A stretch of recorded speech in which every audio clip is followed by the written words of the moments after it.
오늘은 먼저 말씀 만나기를 어떻게 하는지를 먼저 보겠습니다.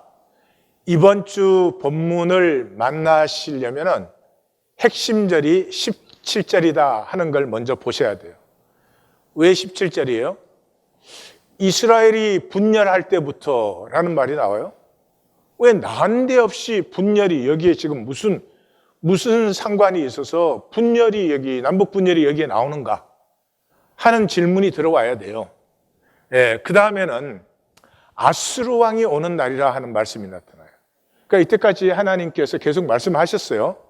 내가 나의 도구를 들어서 너희를 심판한다는 말을 했어요. 근데 아수르라는 이름으로는 처음 언급되었어요. 그러면 이 아수르가 도대체 무엇을 하길래 이것이 하나님의 도구가 되는가 하는 질문이 일어나야 돼요. 그때부터 말씀이 열리는 거예요. 그걸 딱 보고 나서 본문 전체를 보면 17절 앞쪽은 뭐예요? 이 아수르의 날이 온다. 근데 그러니까 너 징조를 봐야 돼. 징조 못 보면 너는 그 멸망의 물결에 같이 떠내려가. 그런 말이고, 그 다음에 17절 이후의 말씀은 아수르가 온 날 이런 일들이 이루어진다 하는 이렇게 본문 전체가 눈에 이제 선명하게 들어와요. 그러므로 이번 주 본문에 그 본문 자체에서 중요한 내용은 소왕국 시대가 끝나는 거예요. 다윗이 살짝 이전부터 다윗 때까지 사사기까지는 부족 국가 시대였지.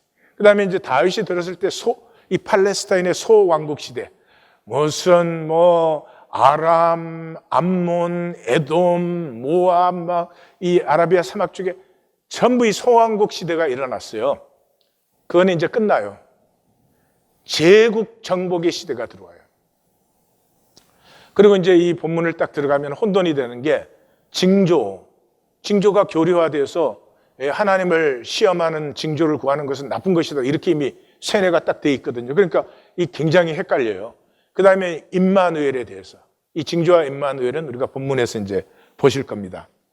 신앙은 본질을 사는 것이에요. 이 현상의 허상 속에서, 이 현상 속에서 여러분이 잘 살았든지 못 살았든지 똑똑했든지 덜 똑똑했든지 인생은 한참 사는 것 같지만 영원히 딱 들어올 때 보면은 찰나예요.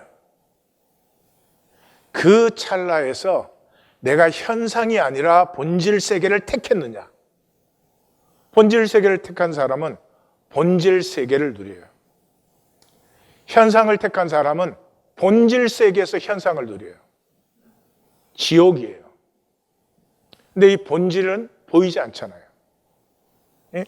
꽃은 현상이에요. 꽃이 있게 하는 생명은 본질인데 안 보이잖아요. 이것을 하나님이 나타내시는 것을 징조라고 해요. 사실 모든 게 징조예요. 이 꽃이 징조예요. 무슨 징조예요? 꽃에 생명이 있다는 징조예요.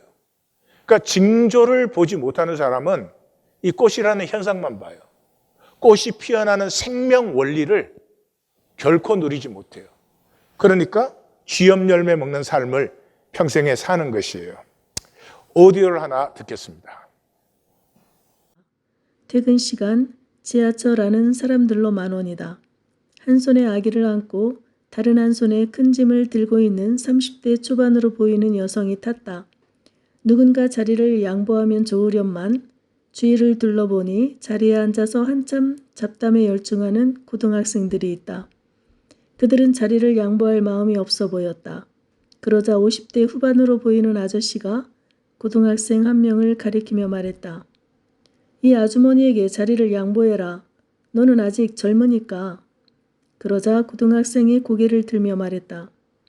아저씨는 저보고 일어나라고 했는데요. 왜 제가 자리를 양보하지 않으면 안 되나요? 보통 일이 아닌 것 같다. 게다가 이런 말까지. 요즘 고등학생도 정말 피곤하거든요. 그리고 말이죠. 겉으로 봐서는 보이지 않는 신체적인 문제 때문에 자리에서 일어나지 못하는 경우도 많아요. 아저씨는 저의 건강 상태에 대해서 제대로 알고 그렇게 말씀하시는 건가요? 저 사실 몸이 무지 안 좋거든요. 그리고 이 지하철 안에 있는 다른 모두 앉아있는 사람 중에서 유독 저에게만 일어서라고 명령하는 합리적 근거는 도대체 어디에 있습니까? 이 상황을 어떻게 이해해야 할까? 그 아저씨는 가장 체력이 좋아 보이는 고등학생의 자리를 양보해야 한다는 나름의 도덕적 판단에 따라서 발언했을 것이다. 이에 대해 고등학생은 그것은 당신이 마음대로 만든 주관적인 규칙에 지나지 않아요. 누구라도 납득할 수 있는 일반성과 보편성을 갖춘 규칙에 따라서 판단해 주세요라고 이의 신청하고 있다. 둘 다 맞는 말이다. 아저씨도 옳고 고등학생도 옳다. 그런데 두 사람의 옳음이 서로 충돌하고 있다. 두 사람 모두 도덕적으로 생각하고 도덕적으로 행동하고 있다. 그런데도 당면한 문제는 전혀 해결되지 않고 있다. 오히려 아저씨와 고등학생이 서로 노려보는 바람에 지하철 안은 험악한 공기로 가득하다. 아기를 안고 있는 여성도 뭔가 미안함 가득한 얼굴을 하고 있다. 괜찮습니다. 괜히 저 때문에. 저는 서서 가도 괜찮습니다. 아저씨와 고등학생을 향해 작은 목소리로 중얼거렸지만 그 목소리는 화가 잔뜩 난 두 사람에게 닿을 기미가 보이지 않았다. 아저씨가 도덕적으로 행동하고 고등학생이 도덕적으로 응대함으로써 사태는 아무것도 하지 않았던 때보다 나빠지고 말았다. 예, 서로의 옳음 때문에 악이 더 악이 되고 말았어요. 자, 우리 성도님들이 그 자리에 있었다면 이 사태를 어떻게 할까? 어떻게 하면 이 사태를 좀 해결하거나 부드럽게 만들까? 잠깐 생각해 보세요. 내가 그 자리에 있으면 무엇을 어떻게 하겠는가? 예, 오늘 본문은 악의 현상 속의 본질 살기예요. 신앙은 악의 현상 속에 선을 사는 것이 아니에요. 본질을 사는 것이에요. 첫 단락 10절에 16절은 개들이 아니야 신경 끄라. 아람 에브라임이 쳐들어온다고 난리 뜨는데 아람 에브라임뿐만이 아니라 모함, 에돔, 암몬 이거 다 끝나. 예, 그 얘기를 하는 거예요. 그래서 여호와께서 또 아하스에게 이미 말씀하셨죠. 이 두 나라의 도모가 서지 못하고 이루지 못한다 말했어요. 근데 아하스가 안 들어요. 그래서 너는 내 하나님께 한 징조를 구하라. 징조는 oath. 이거 징조, 표적, 사인 다 똑같은 단어예요. 뭐 징조는 좋은 것이고 표적을 구하면 안 된다 그런 분들도 있는데 그건 다 엉터리고 같은 단어예요.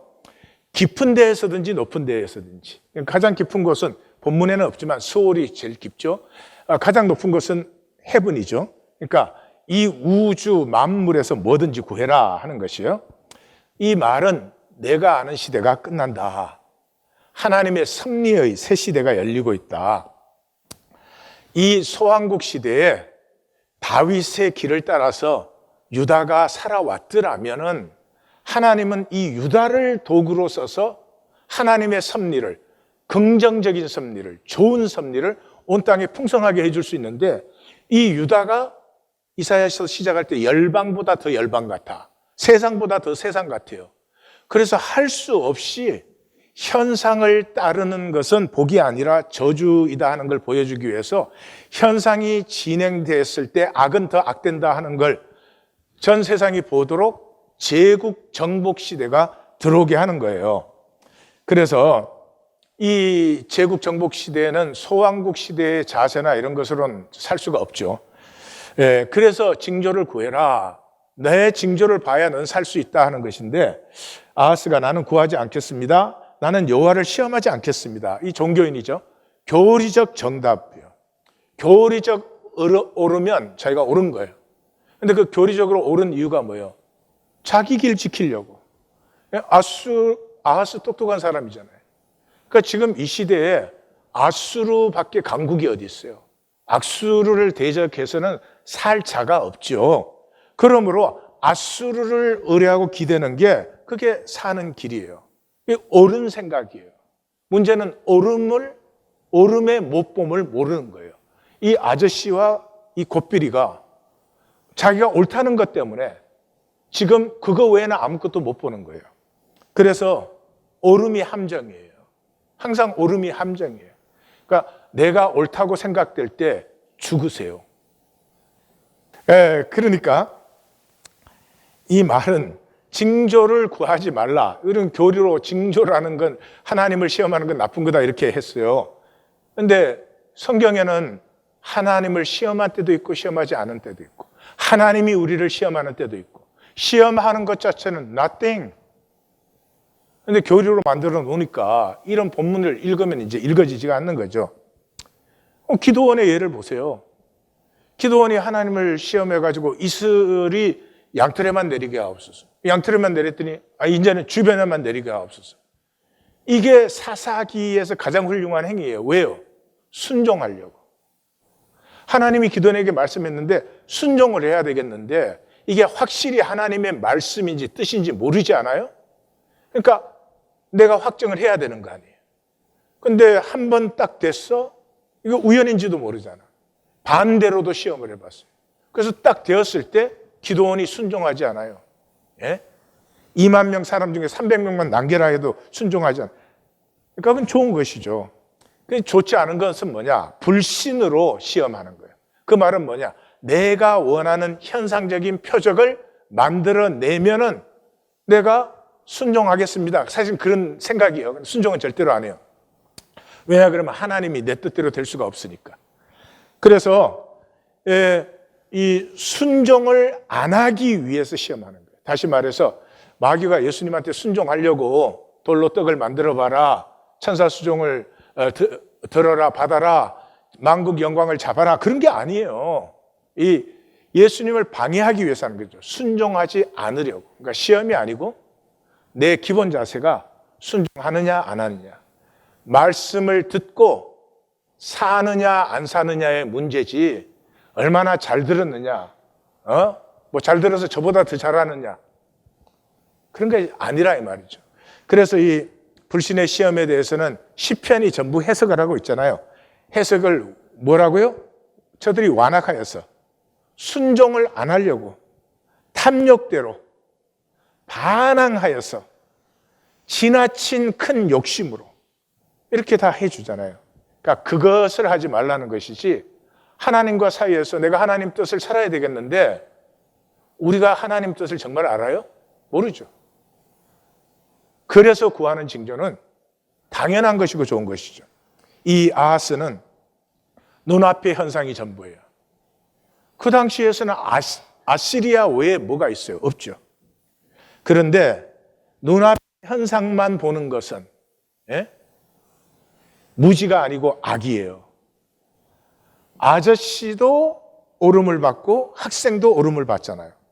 그런데 악이 더 악이 되었죠. 이것이 자기 계산의 늪이에요. 자기 계산이라는 것은 십자가를 모르는 계산이에요. 십자가를 모르는 계산으로 평생을 열심히 살아요. 그러면 이제 보이죠? 내가 나를 저주했다는 사실을. 내 안에 주신 하나님의 꿈과 형상을 내 스스로 다 패하고 평생을 내가 알아서 해로 살아버린 내 삶이 보이잖아요. 쥐염 열매 먹는 삶이잖아요. 행복한 것도 아니고 큰 보람이 있는 것도 아니고 내 삶과 내 자신에 대해서 가치를 느끼는 것도 아니고 이 아하스가 징조를 거부한 때로부터 유다는 완전히 속국시대로 들어갑니다. 사실은 다른 소왕국은 다 망해버렸죠. 하나님이 다윗과 한 약속 때문에 586년까지 기다려요. 유다 하나가 그렇게 살아있다가 결국 불순종해서 망해버리죠. 그리고 그때로부터는 650년의 식민지 시대. 하나님이 징조를 보이시는데 내가 알아서 해. 하나님의 말씀이 본질 세계의 역사가 증거되었는데 내가 알아서 해. 그렇게 살아버리면 지엄 열매 먹는 삶이 되고 마는 거죠. 다윗의 집이여 들으라 사람을 괴롭히고도. 이 유다가 사람 괴롭힌 게 얼마예요? 왜 남북으로 갈라졌어요? 솔로몬 때 국고성, 병고성 짓고 금딱지 성전, 금딱지 왕궁 짓고 온 세계에 뭐나 되는 것처럼 난리를 치더니 그 끝나자마자 갈라졌잖아요. 왜요? 더불어 살기가 아니었으니까. 같이 살기가 아니었으니까. 왜 북쪽 10지파가 솔로몬에게 굽실굽실하면서 살겠어요? 자기들을 동등하게 취급해 주지 않으면. 그래서 솔로몬 통치 때문에 딱 갈라졌는데 겨우 2지파. 그래서 이스라엘이라는 이름도 빼앗겨 버렸잖아요. 그리고 오므리 왕조 때는 북왕국의 속국이 되어서. 그러면 돌아서야죠. 그런데 또 나의 하나님을 괴롭히려 하느냐? 하나님이 징조를 보여요? 말씀을 하셔요? 그건 하나님은 그런 거지 뭐. 나는 내 길로 살죠. 내가 알아서 사니까. 내 평생이 내가 알아서 산 것이지 언제 내가 진리를 찾았어요. 이게 종교예요. 결코 목적이 진실에 있지 않아요. 결코 목적이 진리와 실제에 있지 않아요. 그럼 명분이에요, 항상. 실제는 항상 내 계산으로 내 이익을 지키는 것뿐이죠.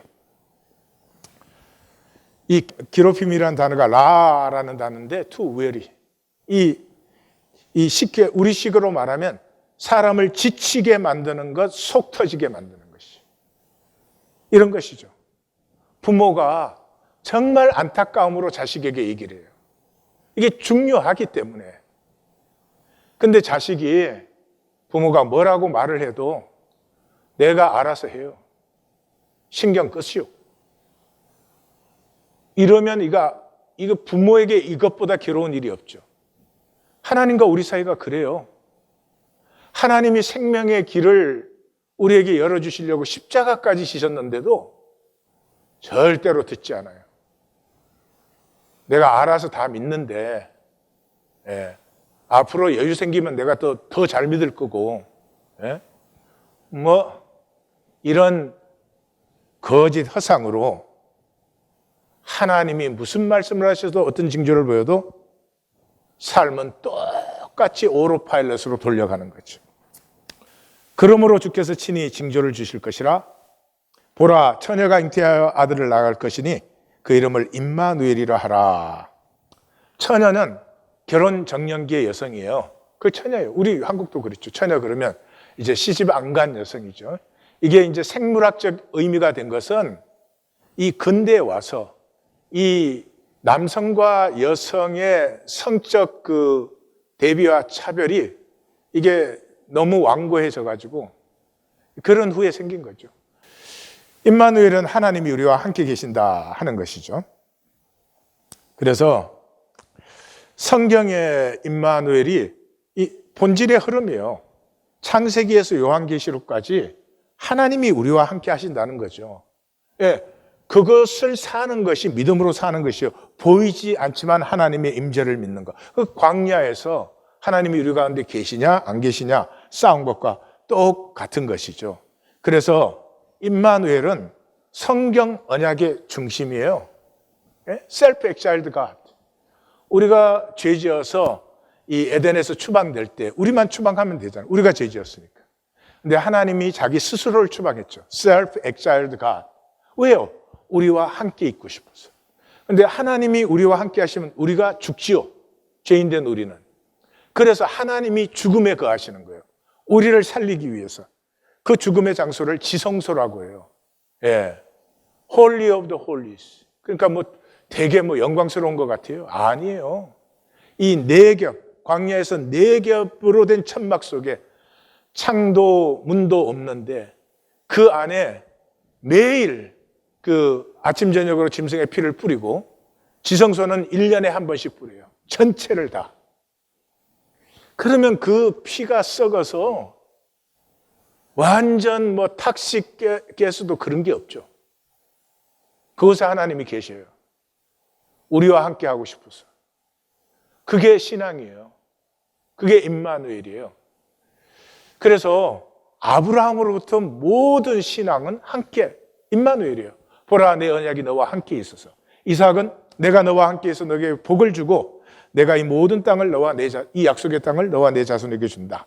야곱에게도 내가 너와 함께 있어 내가 어디로 가든지 너를 지키며 너를 이끌어 이 땅으로 돌아오게 할지라 내가 내게 허락한 것을 다 이루기까지 나는 떠나지 않는다. 이 임마누엘의 역사의 클라이막스 정점을 찍은 게 요셉이에요. 이 요셉의 생애의 위기가 어디에서 와요? 보디발의 집에서 와요. 그래서 보디발 집의 그 기사를 읽으면 하나님이 요셉과 함께 하신다 다음에 형통이 나와요. 그 다음에 옥에 갇혀요. 거기 다시 요셉과 함께 하시고 형통하였더라가 나와요. 그래서 사실은 이 어떤 상황과 조건이 됐는지 내가 지금 무고한 일을 당하는지 옥에 갇혔는지가 문제가 아니에요. 우리가 어디에 있든 어떤 상황 속에 있든지 하나님과 함께하면 반드시 형통함의 역사, 복과 구원의 역사가 이루어진다. 이것이 임마누엘의 역사예요. 그래서 이 임마누엘의 사람은 우리가 다 임마누엘의 사람이에요. 그리스도인이 임마누엘의 사람이에요.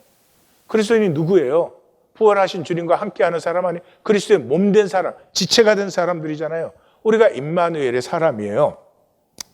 그래서 임마누엘의 사람이라는 것은 누구냐 그러면 이렇게 겉으로 보이는 현상 세계가 흘러가지만 그 현상 세계 밑에 뿌리에 본질을 주관하시는 하나님의 징조를 보는 사람이 임마누엘이고 그것이 임마누엘 신앙이에요.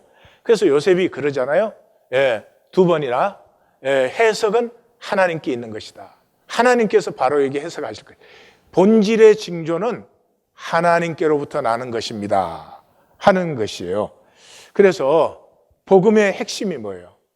이 제자도에서 12를 세우신 이유가 자기와 함께 있게 하시고 내 보내셔서 이 함께함을 이제 전파하기 위해서. 사실 우리의 인류의 문제는 단 한 가지죠. 함께 할 줄 모르는 것. 이 지금 지구가 미쳐가고 있잖아요. 부자들의 부라는 건 천문학적인 부예요, 지금은. 그런데 인류의 절반이 태어나서 죽을 때까지 맑은 물을 못 마셔봐요, 아직. 아스피린이라든지 감기약이라든지 말라리아 약이라든지 이런 그냥 우리 약국에서 살 수 있는 상비약이 없어서 매년 몇백만 명의 어린이가 죽어가고 있어요. 이게 미친 거 아니면 어떻게 이렇게 살 수 있어요, 사람이? 함께 할 줄을. 그래서 복음의 시작이 뭐예요? 함께 하는 거예요. 그 이름을 예수로 하라. 자기 백성을 저희 죄에서 구원한다. 자기 백성을 저희 죄에서 구원한다는 게 뭐예요? 이제는 하나님과 함께하는 사람들이 되는 거예요. 하나님과 함께하는 사람은 반드시 형제자매와 함께할 줄 알게 되는 거예요. 그래서 클라이막스가 뭐예요? 두세 사람이 내 이름으로 모인 곳에는, 내 이름으로 함께하는 곳에는 나도 그들 중에 임마누엘의 역사죠. 그래서 결론이 뭐예요? 내가 세상 끝날까지 너희와 항상 함께 있으리라. 믿음으로 산다는 것은 하나님과 함께 한다는 것이고, 그것은 인재 안에 사는 것이고, 그것은 하나님은 안 보이시잖아요. 안 보이시는 하나님을 우리에게 계시하기 위해서 형상화시킨 것이 이 성경이죠. 글자죠. 말씀이죠. 말씀으로 산다. 그것이 임마누엘이에요. 그래서 시편 1편이 뭐예요? 임마누엘의 공식이 뭐라 그랬죠? 함께하면 형통함이 일어난다.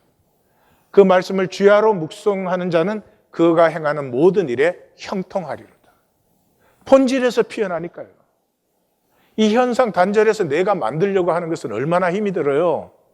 그런데 뿌리에 젖붙으면은 이 본질에서부터, 이 본질은 온 우주와 하나가 되어 있는 거 아니에요. 거기서부터 생명이 솟아나니 당연히 형통한 것이죠. 그래서 하나님의 섭리의 역사가 임마누엘의 역사예요. 아브라함에서부터 세례 요한까지 성경이 보여주는 것은 임마누엘의 역사예요. 그 임마누엘의 역사가 완성된 것이 나사렛 예수예요. 그래서 동정녀 탄생은 100% 생명이에요. 여기에는 100% 생명이라는 말은 혈육에서 완전히 자유한 생명이에요. 그리고 십자가는 뭐예요? 100% 사랑이에요. 예수님 안에는 저주나 판단이 전혀 없어요. 누구든지 주의 이름을 부르는 자는 그 이름을 중심의 진실로만 부르면 돼요. 그런데 종교로 불러요. 이 얼마나 어리석고 안타까운 일이에요. 진실도 아니고 우리는 100% 진실이 없으니까 중심의 진실로 예수를 주라고 부르면 구원받는데 그걸 끝까지 종교로 불러요. 그 다음에 부활이라는 건 뭐예요? 0% death, 죽음이 전혀 없는.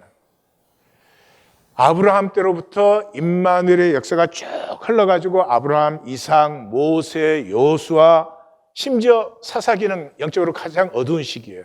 근데 그 사사들도 하나님이 함께 하셔서 사사가 되었다라고 사사기 초반에 적혀져 있어요. 그 다음 사무엘, 다윗, 히스기야, 이게 임마누엘의 마디들이에요. 한마디 한마디. 이것이 진행되고 세례 요한까지 흘렀을 때 이 임마누엘의 역사가 완전히 완성된 것, 그것이 예수 그리스도다. 이런 생명적 이해가 없이 예수님이 뭐 임마누엘이다 이렇게 교리로 배웠어요. 그리고 동정녀 탄생했다 그러니까 처녀가 사람을 낳았다는 게 믿어져요? 그러니까 억지로 세뇌를 시켜야지. 그 신앙에서 무슨 능력이 나오겠어요? 하나님의 이 본질 세계 속에 흐르고 있는 하나님의 역사의 흐름이 가슴에 만나지는 순간에 돈 주고 현상의 종로로 타라 그래도 종로를 하고 싶지 않죠. 본질의 세계가 보이면. 이 임마누엘은 한마디로 말하면 하나님의 새 일을 이 땅에서 일으키시는데 그건 조직이나 프로그램이나 이론이 아니고 새로운 생명으로. 그 대표적인 게 출애굽 아니에요. 그 히브리 백성들이 그런 압제와 고난을 받는데 하나님의 해결책이 뭐예요? 모세가 나게 하는. 이게 언제 자라가지고 이게 소셜 시큐리티 대신에 써먹냐고. 그래서 그가 악을 버리며 선을 택할 줄 알 때가 현상의 허물을 넘어서 본질을, 실제를 택할 수 있어요. 이게 창세기 1장이 말하는 본질적 다스림이에요. 이게 하나님의 형상의 다스림이에요. 그가 되면 엉긴 젖과 꿀을 먹을 것이라. 젖과 꿀 그러면 약속의 땅이 생각이 나죠. 그죠? 그래서 이 임마누엘이 남은 자들을 다스리게 돼요. 그래서 22절 가면 남은 자들이 젖과 꿀을 먹는다 이렇게 나오잖아요. 그러니까 이 본문이 앞뒤로 이렇게 상호 화답하는 걸 보셔야죠. 그래서 젖과 꿀을 먹는다는 것은 젖과 꿀만 먹어가지고 당뇨병에 걸린다 그런 뜻이 아니고 언약의 땅, 약속의 땅에 들어가서 하나님의 약속으로 함께 사는 그 통치가 이루어진다 그러는 것이죠. 그래서 이사야 시대 때의 임마누엘은 그 한마디는 히스기야죠.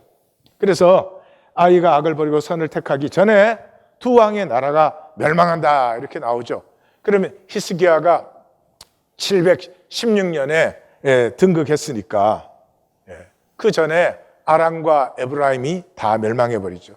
그리고 성경이 확증해 주잖아요. 열왕기하 18장 6절 7절을 보면 그가 여호와께 연합하여 다백 그런 뜻인데 이렇게 거머리가 이렇게 찰싹 달라붙는 거예요. 와 똑같은 거예요. 그에게서 떠나지 아니하고 여호와께서 모세에게 명령하신 계명을 지켰더라. 살지 않는 것을 삶의 실제라고 하는 거짓은 이제 버리십시오. 예수님을 주라고 하든지 뭐 주 각하라고 하든지 주 황제라고 부르든지 I really don't care. 내가 살지 않는 것을 내가 인정하거나 알거나 말한다고 심지어 고백한다고 그 실제라는 거짓은 이제는 버리십시오. 여호와께서 그와 함께. 히스기야가 이 시대의 임마누엘의 말이죠. 악이 된 우시야, 요담, 아하스까지 이르는 그 길에서 남은 거룩한 씨앗. 어디로 가든지 형통, 임마누엘의 포뮬라, 공식이 여기 또 나오죠. 함께하면 형통하는 거예요. 우리 성도님들이 정말 이것을 누리시기를 주님의 이름으로 축원합니다. 이건 분명한 것이고 확실한 것이고 그래요. 근데 이게 본질 세계가 안 보이면 이게 되질 않아요. 그냥 현상만 보여요. 현상이 뭐예요? 돈이죠. 현상은 돈으로 되는 데니까. 안타까운 일이에요. 그래서 아하스가 공고할 때 더욱 여호와께 범죄하였다 이렇게 나와요. 성경은 촌철살인적이에요. 딱 한마디로 그냥 전곡들을 찌르죠. 여러분, 우리의 상황이 어려우면 어디에 매달려야 됩니까? 하나님께 매달려야죠. 근데 제 목회에 상황이 어려울수록 대부분은 상황에 더 집착을 해요. 상황이 어려우면 하나님께 나아가야 되는 거 아니에요? 근데 하나님께는 주여 주여 입술로만 해요. 그리고 실제 모든 관심은 상황의 늪에 점점 더 빠져들어요. 이 유다는 아하스가 징조를 거부한 후에 완전히 속후가 되고 650년의 식민지로 들어가 버려요. 아하스가 제단까지 본따든 그 아람의 르신이 와서 이 에돔 쪽, 남쪽, 동쪽을 막 짓밟는 것을 보면서 야, 아람의 신이 힘이 있구나. 그래서 아람 제단 뺏겨다가 세웠잖아요. 근데 그 아람이 불과 자기가 그렇게 하고 있는 4년에서 5년 후에 망한다는 건 아하스에게 안 보이는 일이에요. 불쌍하고 비참한 사람이에요. 17절에서 25절 두 번째 단락에서는 너희가 구할 것은 본질, 임재의 삶이다 하는 것이요. 여호와께서 에브라임이 유다를 떠날 때부터, 그러니까 이 분열되는 것이 하나님의 역사였어요. 왜냐? 솔로몬 때 온갖 기가 막힌 짓을 하면서도 이 잘 살고 GDP가 올라가니까 자기네들이 어마어마해진 줄 알아요. 그것이 복이 아니다. 그것이 저주의 길이다 하는 것을 하나님이 보이시는 게 이 분열 왕국의 시대예요. 분열되었으면 하나님 앞에 정말 겸비하여서 우리가 형제자매로 같이 살지 아니하여서 이렇게 나누어졌으니 이제 우리라도 하나님께로 돌이켜 형제자매로 살자 이래야 되는데 이게 아까 이사야 선지자가 말한 것처럼 사람을 괴롭힌 것이 적은 일이어서 그래서 이제 소왕국 시대에는 알지도 못했던 그런 나를 너희에게 임하게 한다. 이게 제국 정복의 시대예요. 이제까지 제국이 있었어요. 자기 주변의 국가들이나 이렇게 민족들이나 이렇게 정복했었죠. 이제는 제국과 제국이 세계를 정복하겠다고 싸우는 이게 말이 되는 일이에요. 왜 그래요? 기가 막힌 일이에요. 자기가 세계를 정복하면 알렉산더가 꼴렉산더가 되나? 시저가 에이저가 되는 건지. 정말의 역사 보면 그 수많은 사람들을 전장터에서 죽이고 그 편안한 삶을 환난 속에 집어넣으면서 지가 정복했다. 그 지 땅이에요, 지금? 지금 유럽 가서 알렉산더 명의로 된 땅 있나 보세요. 하나도 없어. 미쳐도 보통 미친 게 아니죠. 그래서 요한계시록은 6장부터 세상 역사의 시작이잖아요. 그 시작이 뭐예요? 이기고 또 이기라 하더라. 이걸 따라 할 일이에요? 복된 삶이 아니에요. 하나님의 징조를 만나야 돼요. 현상이 어떻게 흐르든 그 속에 흐르고 있는 본질의 역사가 눈앞에 보이기 시작하면서부터 그런 것들을 다스리는 삶으로 가는 거죠. 그래서 애굽의 파리와 아수르의 벌을 부르셨어요. 저는 하나님이 너무 멋져요. 그 당시에 애굽과 아수르는 2대 제국이었어요. 이게 애굽 25왕조, 이거 에디오피아 구스 왕조예요. 그 파이라고 하는 그 바로가 애굽 전체를 통일했을 뿐만 아니라 북쪽의 사르곤 2세와 이 팔레스타인에서 부딪혀요. 거대한 세력이죠. 근데 하나님이 파리와 벌이다. 그래서 이 양대 세력이 팔레스타인에서 부딪히니까 어떻게 돼요? 꼴짝이, 경작지, 포도원이 전부 초장이 그 전쟁의 터전으로 덮여버려요. 그래서 20절에 주께서 하수 저쪽 용병, 하수 저쪽은 유프라테스를 말해요. 유프라테스에서 아수르 왕이 용병을 쓰는 거예요. 보세요. 아수르 왕이 이 바벨론 지역의 사람들을 용병으로 써갖고 이 사람들이 강해져가지고 이 아수르가 하루아침에 바벨론에 망하는 거예요. 그러니까 이 현상세계는 멸망할 짓을 자기가 찾아서 하는 거예요. 예. 이거 보이셔야 되는데 제 설명에 소용은 없겠지만은 이 어리석음이 안 보이세요? 세계를 정복하고 애국과 싸우겠다고 이 바벨론의 용병을 했는데 이 용병들이 길러져 가지고 바벨론이 아수르를 점령한다 이 말이에요. 그래서 아수르 왕을 내가 이 섭리의 도구로 써서 내 백성의 아하스의 하나님의 백성이 아니고 머리털 발톱 수염을 다 깎는다. 이 죄수 노예 폐잔병들에게 하는 굉장한 모욕과 멸시예요. 그 대칭되는 부분이 뭐예요? 그 말의 실제적인 역사는 뭐냐? 23절. 한 그루에 은 한 개 하는 포도나무 자리에가 찔레와 가시만 나. 24절. 온 땅이 전장터가 되어서 이 화살과 활을 들고 들어가지 않으면 안 되는 그런 찔레와 가시의 자리가 돼. 25절. 밭과 포도원이 찔레와 가시 때문에, 여기 포도원이라는 굉장히 땅을 가꾸고 거름 넣고 이렇게 한 곳들이에요. 그것이 찔레와 가시 때문에 이제는 소나 양들이 다니면서 풀 뜯어 먹는 목초지가 된다. 심판의 황폐함이에요. 스알 야수, 남은 자는 돌아온다. 그러니까 하나님의 심판이 있는 이유는 남은 자를 세우기 위해서요. 그래서 21절, 22절 중앙에는 그날에는 한 사람이 한 암소와 두 양이 있어. 목축업에서 소 한 마리에 양 두 마리가 있으면 충분한 거예요. 부자는 아니에요. 결코 가난하지 않아요. 무엇을 원하세요? 우리의 삶은 일용할 양식으로 사시고, 일용할 양식으로 살면 지금처럼 이렇게 미치도록 일 안 해요. 미치도록 일해갖고 뭐 해요? 못 해요. 옷 있는데 또 옷 사잖아요. 근데 옷 사는 건 또 이해가 가. 그걸 또 명품으로 사. 왜요?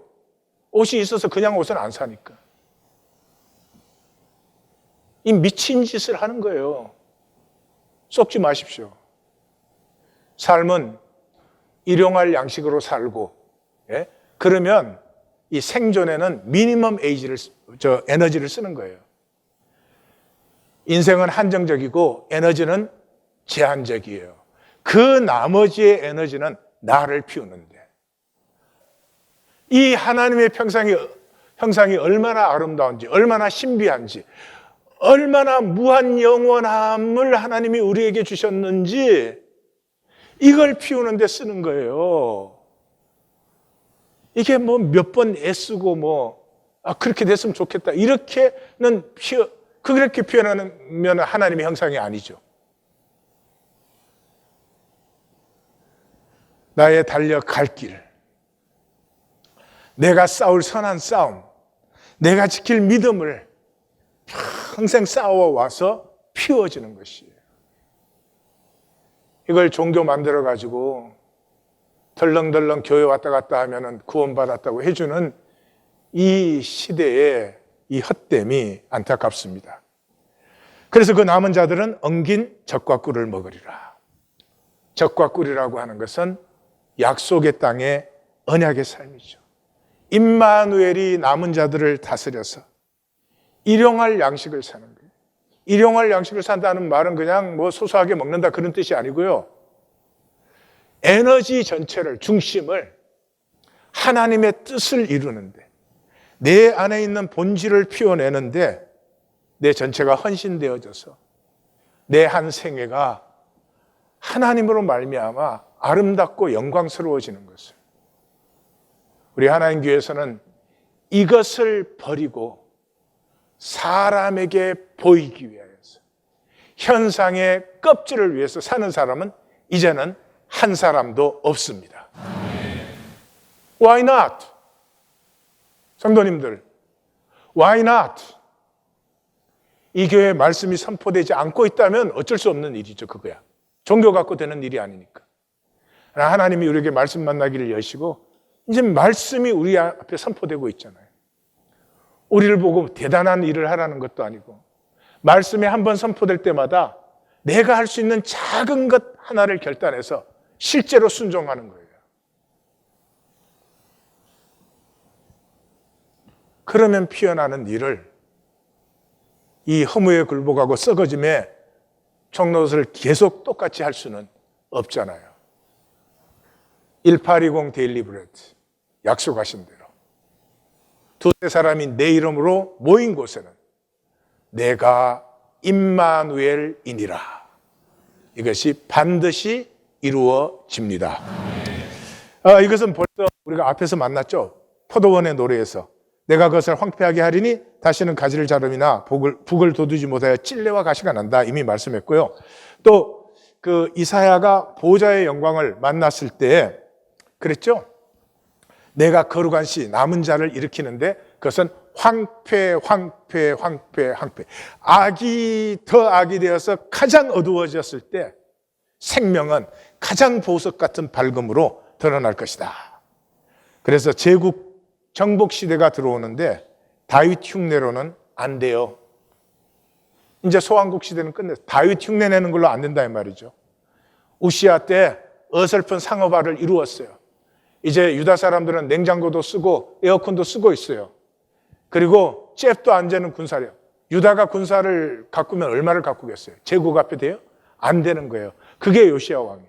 저는 이 본문에서 요시아 같은 왕은 없어요. 하나님 왜 요시아를 버리셨을까? 요시아를 버리신 게 아니에요. 소왕국의 시대가 지나가 버린 거예요. 예, 유다의 모든 열심으로 애굽을 막을 수 없는 시대가 이르는 것이죠. 구원은 현상의 삶에는 없어요. 본질의 삶을 사는 것이요. 이 본질의 삶은 내가 만들 수 없어요. 그러므로 은혜로 받는 것이에요. 받을 줄 알아야 돼요. 지금도 말씀을 받는 영혼이 있고 말씀과 싸우는 영혼이 있어요. 자, 이제 앞에 우리 지하철 케이스로 돌아갑니다. 도덕은 각자의 내면적인 것이에요. 그래서 모두가 옳아요. 예, 이 세상에 자기 자신이 틀리게 산다 이런 사람은 아무도 없어요. 그런데 모두가 옳기 때문에 이 세상의 악은 옳음과 옳음이 충돌해서 악이 더 악이 되는 것이에요. 그래서 도덕에는 두 개가 있어요. 현상적인 도덕이 있어요. 그건 얇은 도덕이에요. 그건 사람에게 보이기 위한 도덕이에요. 사람에게 옳게 보이려고 하는 것이지 자기 자신이 진정 옳음을 찾지는 않아요. 옳음을 찾는 사람은 굉장히 묵상이 깊어집니다. 왜냐하면 내가 옳다고 생각한 그것이 거짓일 수도 있고 잘못일 수도 있고 이러니까요. 본질 도덕은 깊은 도덕이에요. 중요한 것은 감축이에요.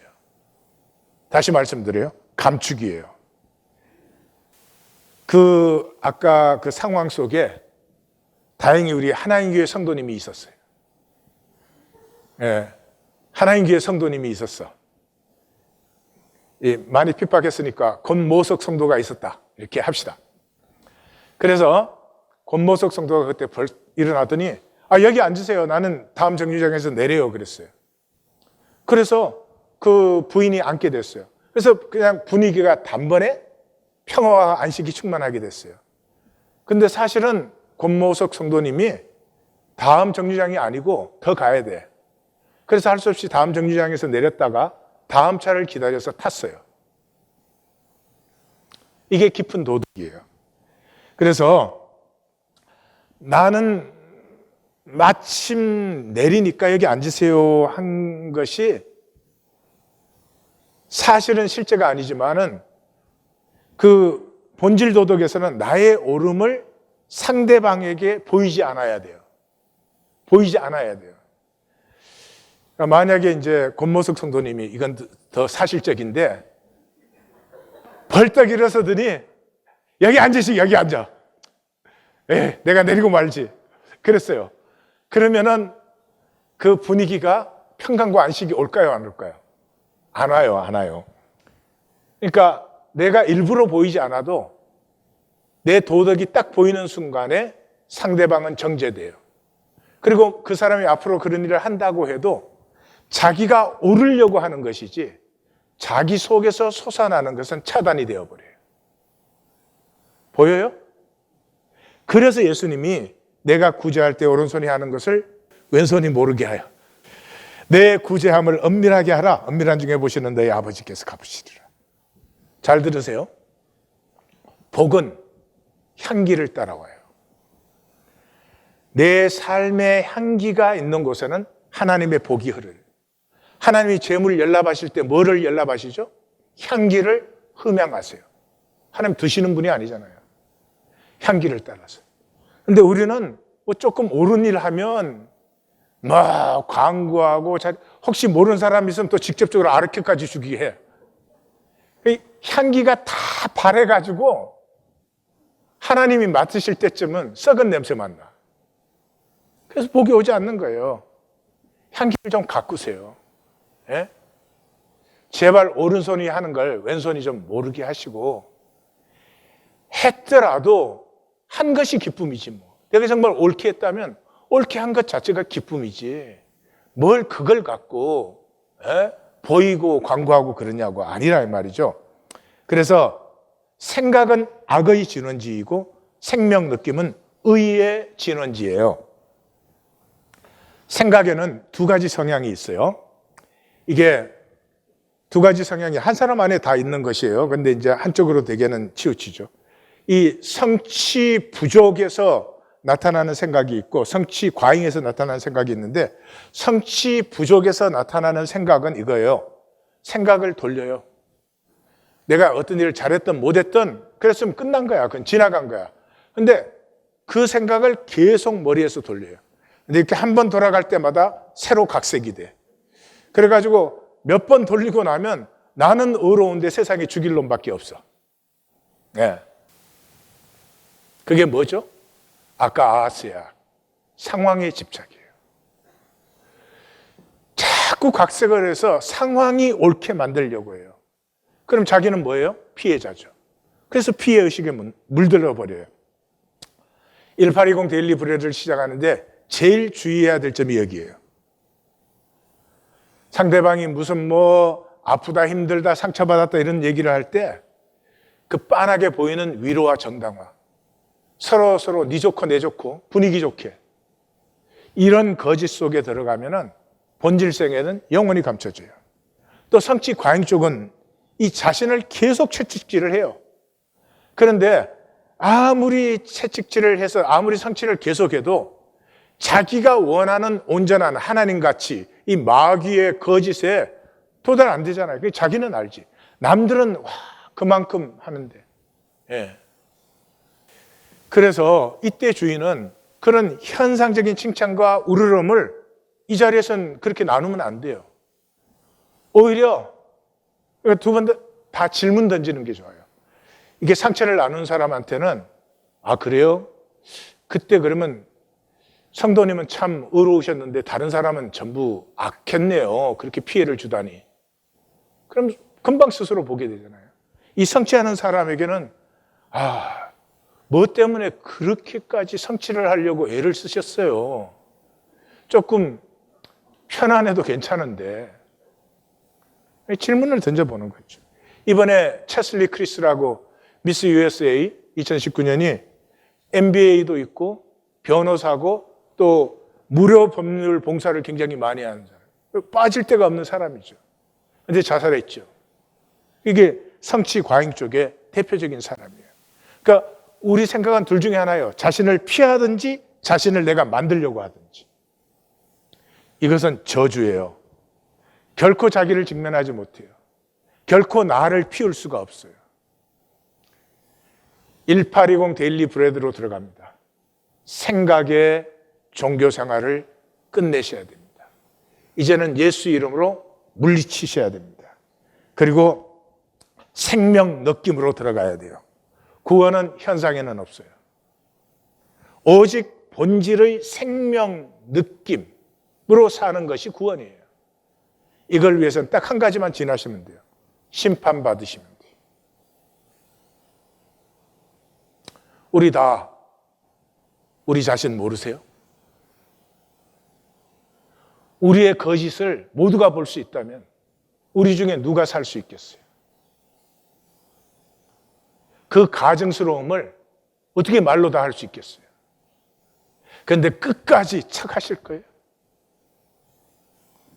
끝까지 괜찮은 척, 불쌍하지 않은 척, 가질 만큼 가진 척. 그럴 필요 없죠. 얼마나 불쌍한 일이에요. 화로다 나여 망하게 되었도다. 만나시면 되잖아요. 오라 나는 공고한 사람이로다. 이 사망의 몸에서 누가 나를 건져내리라. 만나시면 되잖아요. 탕자의 복이 어디에 있었어요? 나는 아들이라 일컬음을 받을 수 없노라. 여기가 복의 포인트였잖아요. 진리는 반드시 자유케 합니다. 이제 더 이상 거짓과 이기적 욕심에 총노릇하면서 구원받았다 그러면 안 되죠. 진리는 반드시 자유케 합니다. 그리고 은혜는 결코 거짓으로 받을 수 없어요. 진실이면 은혜를 받을 수 있어요. 하나님의 본질의 시간이 우리 가운데 열렸습니다. 우리 모두 함께 가십시다. 기도하십시다.